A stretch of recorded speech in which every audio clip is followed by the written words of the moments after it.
Bismillahirrahmanirrahim. Good morning and Assalamu alaikum class 5. I hope you all are fine. Kindly take out your science book, open unit number 4, and today our topic is environmental pollution, environmental माहौलियाती pollution आलूदगी. And today we will learn about the pollution and its types.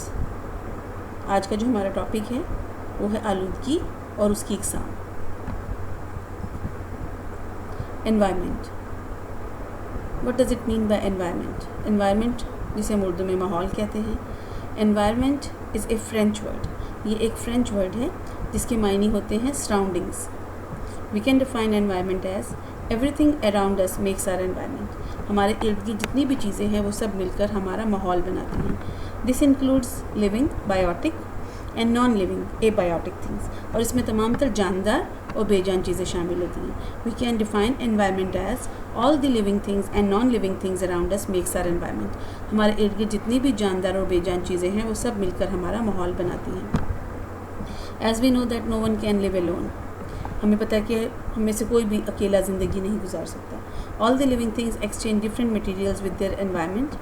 We take oxygen, food, water and materials for making buildings, cars, clothes, etc. from our environment, and in return we give many waste to our environment. As we human beings are social animals, we need different things. हमें बहुत सारी different materials की ज़रूरत होती है ताकि हम survive कर सकें. We need oxygen, we need food, we need water, we need different materials, we need clothes. हमें इन तमाम तर चीज़ों की ज़रूरत होती है ना, और हम ये तमाम तर चीज़ें कहाँ से लेते हैं? From our surroundings, from our environment. And in return we give many waste to our environment. और इसके नतीजे में हम बहुत ज़्यादा वेस्ट अपने एनवायरनमेंट में ऐड करते हैं. डेली बेसिस पे हम बहुत सारा अपना जो वेस्ट है वो अपने एनवायरनमेंट में ऐड करते हैं, और उसी को हम इस लेसन में लर्न करेंगे. Our topic is environmental pollution. Environmental pollution माहौलियाती आलूदगी. वो आलूदगी, वो गंदगी जो हम अपने सराउंडिंग्स में कंटिन्यूसली ऐड कर रहे हैं. Environmental pollution can be defined as those unwanted harmful materials or things that enter in any component of our environment. Maybe air, water or land is environmental pollution. Environmental pollution को हम कैसे define करेंगे? Unwanted harmful materials, unwanted गैर ज़रूरी, harmful नुकसानदेह materials, things that enter in any component of our environment, जो कि हमारे सराउंडिंग्स में, हमारे environment के किसी भी हिस्से में शामिल हो रही हैं. चाहे वो हवा में शामिल हो रही हैं, चाहे वो पानी में शामिल हो रही हैं, चाहे वो ज़मीन पे शामिल हो रही हैं. It's known as environmental pollution.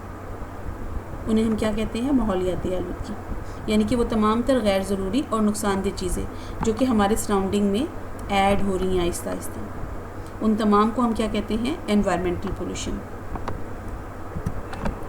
What is pollution? Pollution क्या चीज़ है? आलूदगी किसे कहते हैं?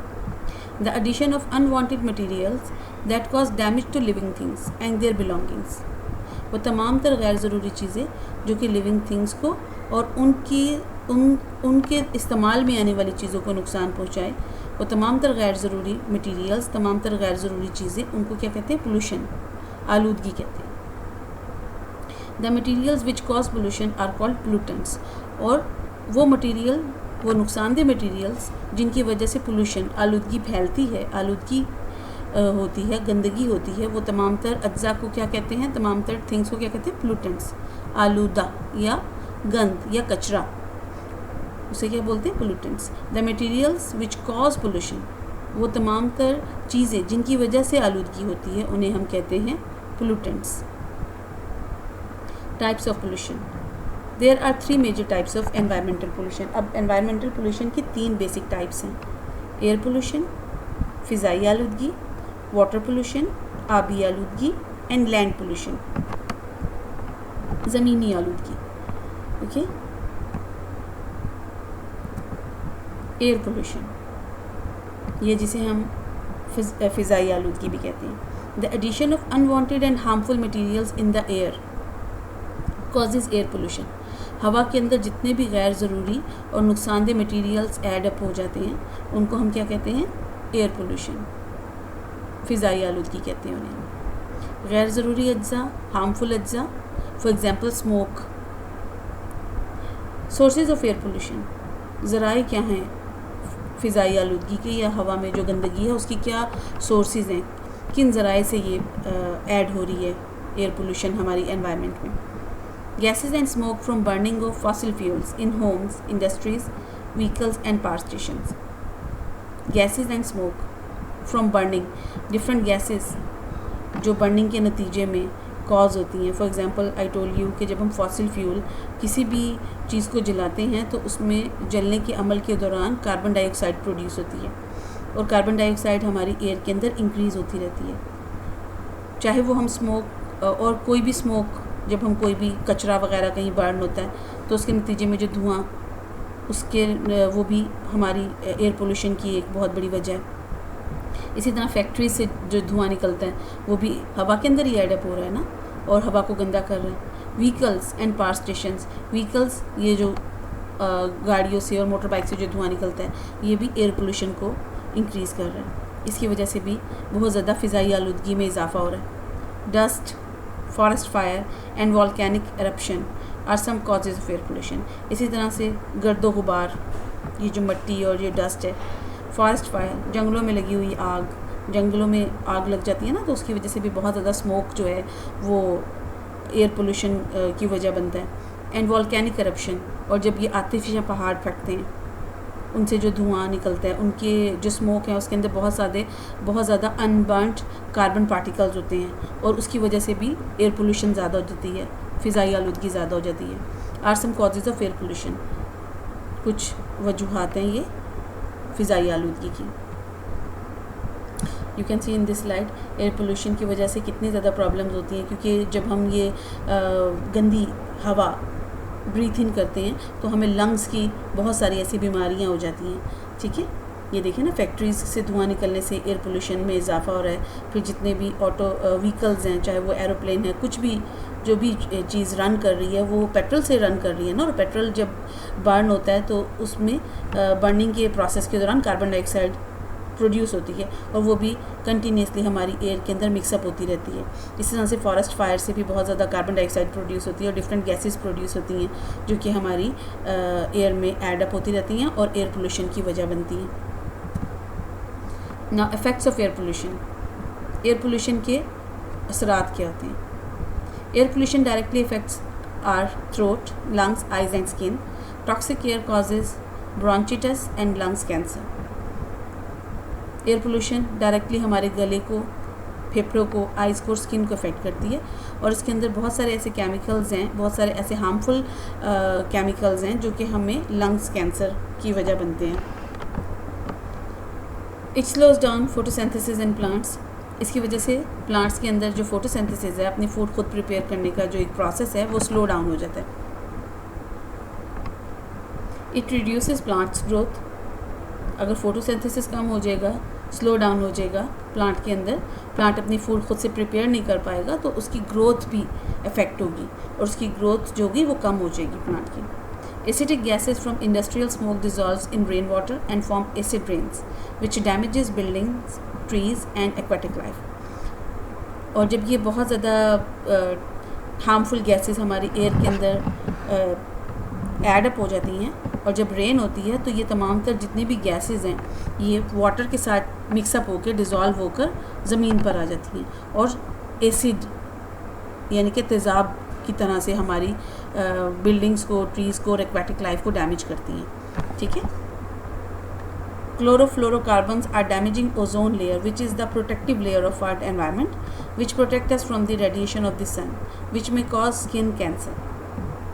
Chlorofluorocarbons, CFCs, are damaging ozone layer. This is a gas used in refrigerators. ये रेफ्रिजरेटर्स में यूज़ होने वाली एक गैस है जो कि हमारी ओजोन लेयर को डैमेज कर रही है। ओजोन लेयर एक ऐसी लेयर है जिसने हमारी अर्थ को प्रोटेक्ट किया हुआ है, हमारी ज़मीन को बचाया हुआ है सन की रेडिएशन से। सूरज से बहुत ज़्यादा हार्मफुल रेज़ निकलती हैं और वो रेज़ हमारी अर्थ के ऊपर आती हैं, लेकिन हमारी जो अर्थ है उसको एक लेयर है, एक प्रोटेक्टिंग लेयर है जिसे हम बोलते हैं ओजोन लेयर, उसने अब उसकी हिफाजत की हुई है अर्थ की। लेकिन ये जो CFC जो गैस है ये डैमेज कर रही है हमारे अर्थ की जो ओजोन लेयर है उसको। इस वजह से सन की जो रेडिएशंस हैं, सन की जो रेज़ हैं वो बहुत ज़्यादा हमारे अर्थ के ऊपर आती हैं और जो कि कॉज करती हैं स्किन कैंसर, जिनकी वजह से स्किन कैंसर बहुत ही आम हो रहा है। ये डिज़ीज़ है जो कि बहुत ज़्यादा आम हो रही है लोगों में। और किस वजह से हो रही है? बिकॉज हमारे जो ज़मीन की जो प्रोटेक्टिव लेयर है, ओजोन लेयर है, वो वीकेंड हो रही है, कमज़ोर हो रही है because of this gas chlorofluorocarbon, जो कि कहाँ यूज़ होती है? रेफ्रिजरेटर्स में यूज़ होती है। Now what are the ways to reduce air pollution? अब हम एयर पोल्यूशन को कम कैसे कर सकते हैं? क्या ज़राए हैं, क्या करें हम, क्या आप तरीके अपनाएं जिससे हम एयर पोल्यूशन को रिड्यूस कर सकें, कम कर सकें? Industrial smoke should be treated and made ineffective before releasing into the atmosphere. जो फैक्ट्रियों से निकलने वाला धुआं है उसको इनफेक्टिव बनाया जाए एटमॉस्फेयर में छोड़ने से पहले, यानी कि उनके अंदर जितनी भी हार्मफुल पार्टिकल्स हैं, हार्मफुल गैसेज हैं, उनको पहले ही रिमूव कर लिया जाए उस स्मोक में से। और उसके लिए हम यूज़ करते हैं स्क्रबर्स। स्क्रबर्स एक ऐसी डिवाइस है जिसको यूज़ किया जाता है टू रिमूव द अनबर्न्ड और harmful chemicals from the industrial smoke. Industrial smoke में से जितने भी अनबर्न्ड और हार्मफुल केमिकल्स हैं उनको अलग करने के लिए स्क्रबर्स को यूज़ किया जाता है। सो एक तरीका तो ये हो गया एयर पोल्यूशन को कम करने का कि जो हमने धुआं छोड़ना है एटमॉस्फेयर के अंदर, जो हमने स्मोक एयर के अंदर ऐड अप करना है, उस स्मोक में से पहले ही तमाम तर जितने भी हार्मफुल चीज़ें उनको अलग कर लिया जाए। Another one is by using public transport rather than using individuals may reduce the smoke from vehicles. Vehicles के ज़रिए, जो ट्रांसपोर्ट के ज़रिए स्मोक एडअप हो रहा है हमारे एनवायरनमेंट में, उसको हम कैसे डिक्रीज़ कर सकते हैं? By using public transport. यानी पब्लिक ट्रांसपोर्ट बसेज़ हों, ट्रेन्स हों, जिसके ज़रिए लोग एक जगह से दूसरी जगह जाएं और वो अपनी ट्रांसपोर्ट कम इस्तेमाल करें। जब अपनी ट्रांसपोर्ट कम इस्तेमाल करेंगे तो कम व्हीकल्स इस्तेमाल होंगे ना, कम गाड़ियाँ होंगी रोड्स के ऊपर। जब कम गाड़ियाँ होंगी तो कम स्मोक होगा। Use of fire should be avoided in forest. और फॉरेस्ट के अंदर तो बिल्कुल आग ना जलाई जाए ताकि फॉरेस्ट फायर ना हो, जंगल में आग ना लगे। और जब जंगल में आग नहीं लगेगी तो एयर पोल्यूशन भी कम होगी। Alternative to CFCs should be used in refrigerators. और रेफ्रिजरेटर्स के अंदर ये जो क्लोरोफ्लोरोकार्बन्स हैं वो गैस, उसके इंस्टेड कोई और गैस इस्तेमाल कर ली जाए, यानी कि वो गैस ना इस्तेमाल की जाए। इन 4 तरीक़ों से हम एयर पोल्यूशन को कम कर सकते हैं। By scrubbers used in industries, by using public transport and by using alternate of CFC. Now water pollution. The addition of unwanted and harmful materials in the water causes water pollution. जितनी भी unwanted यानी कि गैर ज़रूरी और नुकसानदेह materials और things जब पानी के अंदर एड अप हो जाए, वो क्या कॉज करती हैं, क्या पैदा करती हैं? वाटर पोल्यूशन, या जिसे हम बोलते हैं आबी आलूदगी, पानी की आलूदगी। यानी कि वो तमाम तर गैर ज़रूरी और नुकसानदेह चीज़ें जो वाटर के अंदर एड अप हो जाएं वो कहलाएंगी वाटर पोल्यूशन या आबी आलूदगी। Sources of water pollution are untreated sewage and industrial waste are the biggest source of water pollution. Untreated sewage and industrial waste, sewage और इंडस्ट्री से निकलने वाला जो गंदा पानी है, अगर उनमें से तमाम तर गंदगी निकाले बगैर, अनट्रीटेड यानी कि उनमें से जैसे वो आ रहे हैं उसी तरीके से उन्हें वाटर बॉडीज़ के अंदर एडअप कर दिया जाए। Industrial waste is being added in rivers, canals, streams and oceans. It contain toxic chemicals. Industry से निकलने वाला जितना भी वेस्ट है वो दरियाओं में, नहरों में, नदियों में और समुद्रों में डाल दिया जाता है। It contain so many toxic chemicals, और उनके अंदर बहुत ज़्यादा हार्मफुल केमिकल्स होते हैं। Sewage from hospitals and gutters contain germs and disease. इसी तरह से हॉस्पिटल्स से निकलने वाला और गटर से निकलने वाला पानी, जिनके अंदर बहुत ज़्यादा जर्म्स और डिजीज़ होती हैं, वो भी एडअप कर दिए जाते हैं वाटर बॉडीज़ के अंदर। वाटर बॉडीज़ रिवर्स के अंदर, कनाल्स के अंदर, स्ट्रीम्स के अंदर, ओशन के अंदर। Oil leak from wrecked ship, ये किसी ख़राब हुए हुए जहाज़ में से ऑयल की लीकेज, ये सी के अंदर ये अमूमन होता है। ठीक है, सी के अंदर ये शिप चलते हैं ना, उन शिप में से जो शिप ख़राब हो जाते हैं उनमें से ऑयल लीक करना शुरू कर देता है। ठीक है. These are some causes of water pollution or sources of water pollution. Number 1, untreated sewage and industrial waste.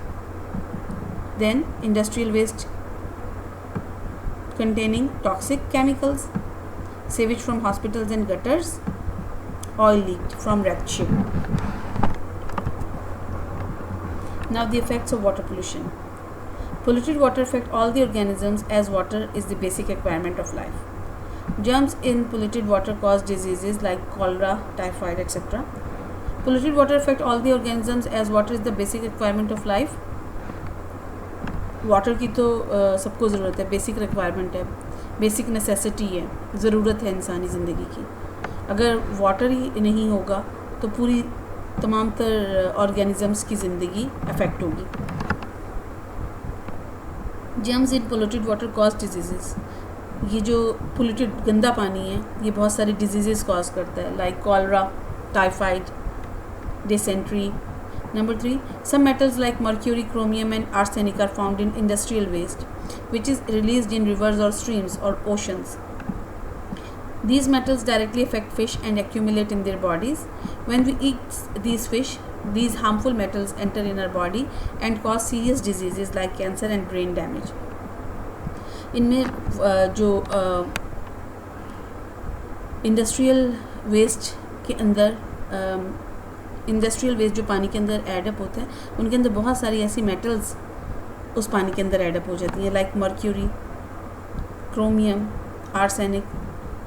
और ये जब स्ट्रीम्स और ओशन के अंदर ये पानी एडअप हो जाता है, उनके पानी के अंदर ये पानी गंदा आलूदा पानी एडअप हो जाता है, तो ये मेटल्स फ़िश की बॉडी के अंदर एक्यूमुलेट हो जाती हैं, जमा हो जाती हैं.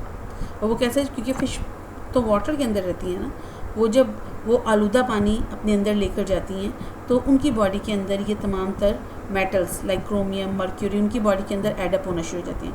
और जब हम उन फिश को ईट कर लेते हैं तो वो मेटल्स हमारी बॉडी के अंदर शिफ्ट हो जाते हैं और हमारी बॉडी के अंदर बहुत हार्मफुल इफ़ेक्ट्स करते हैं, फिर सीरियस डिजीज़ को कॉज करते हैं, लाइक कैंसर और ब्रेन डैमेज को. Bacteria use most of the oxygen in water. Bacteria जो कि पानी के अंदर होते हैं वो पानी की बहुत ज़्यादा ऑक्सीजन को यूज़ कर लेते हैं, जिसकी वजह से फ़िश ब्रीथ नहीं कर पाती.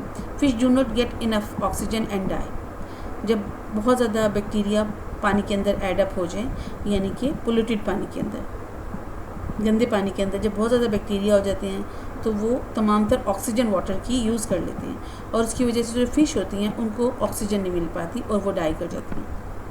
Oil spill from ship wreck cause damage to the sea animals.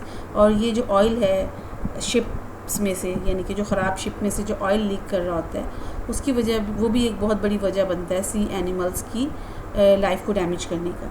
ठीक है, उसकी वजह से भी बहुत ज़्यादा जो आबी हयात है, जो समुंदर में रहने वाली एनिमल्स हैं, वो डाई कर जाते हैं. Now what are the ways to reduce water pollution. और वाटर पोल्यूशन को कम करने के ज़राए क्या हैं, किस तरीके से हम वाटर पोल्यूशन को कम कर सकते हैं. Industrial and sewage waste should not be added to the fresh water bodies. जितना भी इंडस्ट्रियल और सेवेज वेस्ट है, यानी कि जितना भी घरों से निकलने वाला गंदा पानी है, और इंडस्ट्रियल वेस्ट है, यानी कि फैक्ट्रियों से निकलने वाला गंदा पानी है, उनको फ्रेश वाटर बॉडीज़ के अंदर, यानी कि ओशंस के अंदर, रिवर्स के अंदर, कनाल्स के अंदर, रिवर्स के अंदर, स्ट्रीम्स के अंदर एडअप ना किया जाए. एक तरीका तो ये है कि गंदे पानी को ऐड ही ना किया जाए वाटर बॉडीज़ के अंदर. Number second is rubbish should not be thrown in the water bodies. कूड़ा करकट ना फेंका जाए पानी के अंदर. Use water wisely, do not waste water, the most important one. पानी को बहुत ही एहतियात से इस्तेमाल करें, उसको ज़ाया ना करें. Use safe cleaning liquids and avoid over use of pesticides, जरासीम कुश अद्वियात, एंड फर्टिलाइज़र्स और खादें. This will reduce the run off chemicals in nearby water bodies. और इस्तेमाल करें ऐसे लिक्विड्स जो कि सेफ़ हो, यानी जब हम घरों में क्लीनिंग के लिए, घरों को क्लीन करने के लिए अपने डिटर्जेंट्स ऐसे यूज़ करते हैं जिनसे हम क्लोथ्स को क्लीन करते हैं, या बहुत सारे ऐसे केमिकल्स जो कि हम अपने घरों में इस्तेमाल करते हैं नहाने के लिए, या डिफरेंट केमिकल्स, शैम्पू वगैरह ऐसे यूज़ किए जाएँ जो सेफ़ हों, लाइक सेफ़ हों for the animals those live in water. And avoid the over use of pesticides. और जरासीम कुछ अद्वियात का इस्तेमाल कम से कम करें। खादें जो हम ज़मीन की ज़रखेज़ी को बढ़ाने के लिए आर्टिफिशियल फर्टिलाइज़र्स का यूज़ करते हैं वो कम से कम करें। This will reduce the run off chemicals in the near by water bodies. इससे क्या होगा, जो नियर बाय वाटर बॉडीज़ हैं, लाइक जो आपकी कोई घर के नज़दीक कोई कनाल है, कोई नहर है, ठीक है, उसमें जब ये पानी जो कि हमारे घरों से निकलेगा या ऐसा पानी जिनके अंदर ये पेस्टिसाइड्स या फर्टिलाइज़र्स ऐड हो जाएंगे और वो जब पानी उन फॉर एग्जांपल कनाल के अंदर ऐड हो जाएगा तो वो सारे केमिकल उस कनाल के अंदर ऐड हो जाएंगे ना, तो this will reduce the run of chemical in nearby water bodies. अगर हम ये इनको इस्तेमाल ही कम करेंगे, इन जरासीम कुछ अदवायात का या खादों का या ऐसे क्लीनिंग लिक्विड्स का अगर हम इस्तेमाल ही कम करेंगे तो कम चांस होंगे कि ये केमिकल्स किसी नियर बाय वाटर बॉडी के अंदर ऐड हो जाएं। Now the land pollution. The addition of unwanted and harmful materials on land causes land pollution. तमाम तर गैर ज़रूरी और मुज़िर अज्जा या थिंग्स जो कि लैंड के ऊपर जमा हो जाएं वो लैंड पोल्यूशन की वजह बनती है, यानी कि ज़मीनी आलूदगी की वजह बनती है। Sources of land pollution are agriculture waste, fertilizers and chemicals spread on crops to kill insects. Agriculture waste ज़रूरी जो फुजला है, फर्टिलाइजर्स जिन्हें हम खादें कहते हैं, and chemical spread on the crops, या हम वो केमिकल जो कि इंसेक्ट्स को मारने के लिए, जो फसलों को मारने के लिए हम फसलों के ऊपर जो कीड़े हो जाते हैं उनको मारने के लिए जब हम स्प्रे करते हैं तो वो भी क्या कर रहा है, हमारी लैंड को आलूदा कर रहा है, हमारी ज़मीन को आलूदा कर रहा है। डोमेस्टिक ट्रैश, घरों का कूड़ा, and solid waste from factories, ये फैक्ट्रियों से निकलने वाला कूड़ा कचरा जब हम उन्हें आज़ादाना फेंक देते हैं, thrown at open places which includes plastic bags and bottles, जिनके अंदर प्लास्टिक बैग्स और बॉटल्स होती हैं, वो तमाम तर जब एक्यूमुलेट हो जाएगा, ज़मीन के ऊपर इकट्ठा हो जाएगा तो वो क्या कहलाएगा, लैंड पोल्यूशन, यानी ज़मीनी आलूदगी। You can see in this picture chemicals, plastic bags and bottles, trash, these are the sources of land pollution. Effects of land pollution. Plastic bags and bottles cause death of animals that eat them. Plastic bags और bottles की वजह से बहुत सारे animals की death होती है क्योंकि वो उन्हें इनटेक कर लेते हैं, खा लेते हैं। Germs growing in the waste cause various diseases. जब कूड़ा कचरा आम खुली ही फिज़ा में पड़ा रहेगा तो उससे बहुत सारे जर्म्स ग्रो करेंगे उनके ऊपर और बाहर आएंगे और उनसे बहुत सारी बीमारियां फैलेंगी। It decreases the aesthetic beauty of an area. It decreases the aesthetic beauty, और उससे जब हमारे सराउंडिंग में कोई कूड़ा कचरा होगा तो उससे उस एरिया की खूबसूरती में भी तो कमी आ जाएगी ना, उससे वो एरिया बदसूरत दिखना शुरू हो जाएगा। Ways to reduce land pollution, किस तरीके से हम लैंड पोल्यूशन को कम कर सकते हैं। Industrial and sewage waste should be properly treated before releasing into the atmosphere. फैक्ट्रियों से और घरों से निकलने वाले कूड़े कचरे को सही तौर पर उनको सही तरीके से ट्रीट किया जाए, यानी कि उन्हें मुनासिब जगह पर फेंका जाए। Domestic rubbish should not be throne at open places, it should be properly disposed of. Domestic rubbish जो घरों से कूड़ा कचरा निकलने वाला है उसको प्रॉपर तरीके से डिस्पोज ऑफ किया जाए। Plastic bags and bottle should be recycled, और प्लास्टिक बैग्स और बॉटल्स को रिसाइकल करने के लिए अलग कर दिया जाए, यानी कि उन्हें दोबारा इस्तेमाल करने के काबिल बनाया जा सके। ठीक है, these are some ways to reduce land pollution. Now the task of the day is do the reading of unit number 4 and write answers of questions in assess yourself at page number 39 and 40 in your own words। आपने बेटे इस lesson number 4 में page number 39 और 40 पे जो assess yourself में short question answers हैं, आपने उनके आंसर्स अपनी खुद की वर्डिंग में लिखने हैं। ठीक है, if you have any problem you may ask question. Thank you so much. अल्लाह हाफिज़, टेक केयर।